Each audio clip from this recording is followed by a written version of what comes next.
So we'll go down the row here and kind of explain what each one of these columns indicate. The first one is the role type. If you only have one role, for this demonstration, Nurse Carol is an RN, SN, which is an administrator, like a office administrator, and SW is a social worker. So this is a individual with a lot of talents here. So we're going to select RN, which is by the default class here, because that's the purpose of this visit. We're going to be doing a routine visit, and you'll be able to select the different visits depending on the patient and your resource type. This next ID over here is patient ID. So if you wanted to change the patient ID or you're adding a new visit here, you'd be able to select that here. This P jumps to the patient visit. So whenever you're going to start the patient visit, go ahead and click this P. That'll start your visit, and you can begin your documentation. And the name of the patient will show up right here. Okay. This column right here is authorizations. You will see this on a number of patients, depending on the type of insurance that they have. An authorized visit will show as a green circle right here with a check mark. Visit with no authorization, you will see a red X. When you see that, go ahead and contact your supervisor and inform them saying that this particular visit is not authorized, and they'll begin the process of getting that authorization in place for you. To scroll sideways to see more information here, we're going to be able to click on this icon down here, so we can scroll left and right. Primary payer, that's, if you put your mouse over it, it will describe what the different payer information is. But what we want for the purposes of this time log is we want to focus here on travel time, direct time, which is time spent with the patient, and indirect time, which is time working on this particular visit but not spent with the patient, and mileage as well here. So for this particular visit, it's the first visit of the day, so there is no travel time. There is also no mileage. So with this visit complete, we'll also, when the visit is complete, we'll go ahead and select this verify check mark. You'll notice that if your visit is not complete, you're going to see a little teal box around this verify saying you can't click it. So for example, for this visit, Jack Daniel, we're not going to be able to go ahead and verify this visit. But since we're working here with Jose Cuervo, and we did a routine visit, which requires an assessment, you notice your assessment is listed down here. It was a routine visit, brought to 100%. Problem charting for the visit, brought to 100%. And you'll see this column here indicating clinical note is attached to this visit, which is a requirement for this for a routine visit is here. So since we meet all the requirements for this visit, we're going to go ahead and verify. Select verify and save. And again, we're going to get that warning every time saying that, oh, there's somebody else at that same time. Most likely, I believe it's a home health aide. You can check the scheduler just to see who else is going to be there. Okay, and we'll click OK, and that will save the time log. So this visit has been saved and verified. Once a visit is verified, what you're telling the system is, I have checked to make sure that all this information is accurate. My documentation is complete, and the time entry is accurate as well. After you synchronize, it will require your supervisor to unverify any events that you make a mistake. So go ahead and contact your supervisor if you notice, oh, I accidentally forgot to add my mileage, or the time is incorrect on here. They'll be able to unverify the event for you so you can make the changes. All right, so the next visit of the day is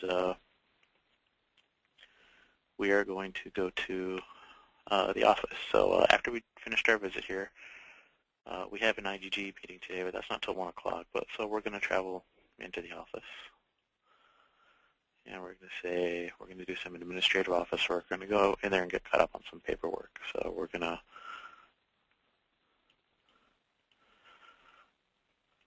start travel at 10 a.m.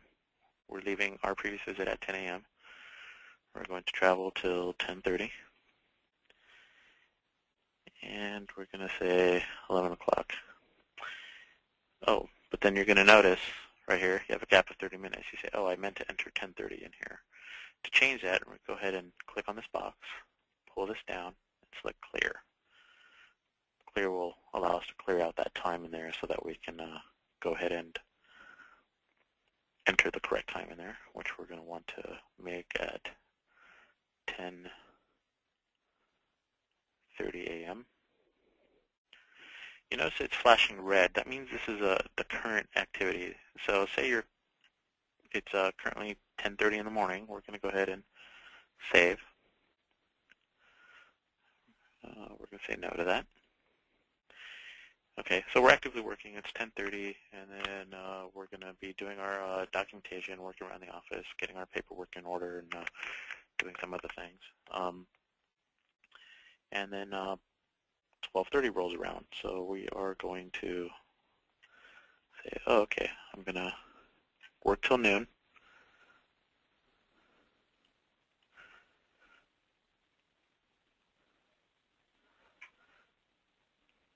Actually, say 12:30. And right here, it'll mark your duration, how much time you actually worked. And we're going to verify this time entry here.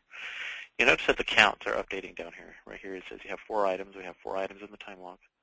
A total time of 4 hours and 30 minutes so far has been entered in for the day.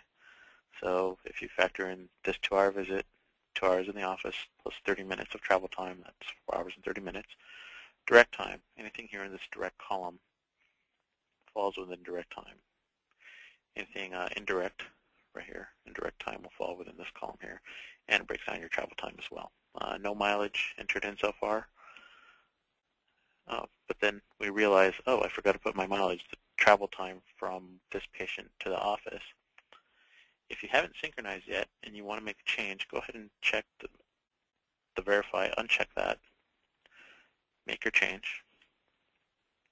Say it was 12 miles. You want to get paid for your mileage, so go ahead and hit verify again, and we'll save. As long as you haven't synchronized yet, you can unverify and make changes. After you synchronize, you won't have the permission to change here anymore. If you're a host user in the office, you won't. Once you verify and you hit save, you will not be able to unverify until a supervisor unlocks you. And you notice down here that the miles updated to 12 miles. So we're going to add another row. Say an RN visit again. And then I'm going to add this and say, oh, I mistakenly added this row. If there's a row extra on here that you don't want to keep, you go ahead and highlight this row and select this delete row button. So you actually want to delete this row? Yes. This adds a row, deletes a row. All right, so now we're going to take our lunch break. So from our IGG starts at 1 o'clock, so we're going to say I'm taking my meal break, which is code A41. Direct time from 12:30 to 1 p.m., 30-minute lunch. And we're going to verify and save. Remember, save after every line entry. It'll make your life much easier. All right, so after the meal break here, well, we had already IDG scheduled for today, so we're going to go ahead and grab this IDG time up here and say from, we'll be at IDG for, 3 hours till 1600 hours, so till 4 p.m. and verify that.